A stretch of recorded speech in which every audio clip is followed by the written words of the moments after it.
તો ભાજપમાં જેમ અમરેલીમાં લેટરકાંડ થયો હતો તેમ વધુ એક લેટરકાંડ સામે આવ્યું છે। ધોરાજીના ધારાસભ્ય મહેન્દ્ર પાડલિયા સામે આક્ષેપ થઈ રહ્યા છે કે મહેન્દ્ર પાડલિયાએ ભ્રષ્ટાચારની માજા મૂકી હોવાના આક્ષેપ થઈ રહ્યા છે। ભ્રષ્ટાચારી ધારાસભ્યથી બચાવવા માંગનો ઉલ્લેખ કરવામાં આવ્યો।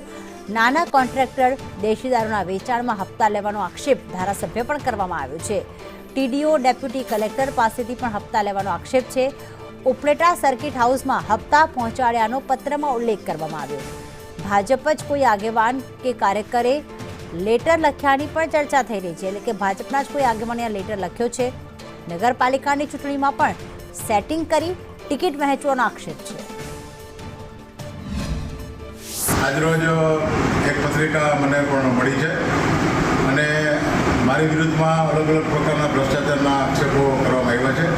આ બાબતે મારે સ્પષ્ટ કહેવાનું છે કે આ કોઈ પણ આ પ્રકારના આક્ષેપોમાં કોઈ તથ્ય નથી અને આ આક્ષેપો બિલકુલ પાયાવિહોણા અને કોઈ હિતશત્રુ અને કોઈ દ્વેષ અને ઈર્ષાથી પીડાતા કોઈ વ્યક્તિ આ કરેલા હોય એવું લાગે છે અને આ બાબતે મેં જિલ્લાના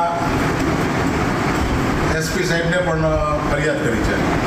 તો આ બાબતે એસપી સાહેબને પણ વિનંતી કરી છે કે તાત્કાલિક આ બાબતે જે કંઈ આ પત્રિકાને આ બધા જે ડોક્યુમેન્ટ આપ્યા છે તેમાં કાર્યવાહી થાય અને આની સામે સખતમાં સખત પગલાં લેવામાં આવે।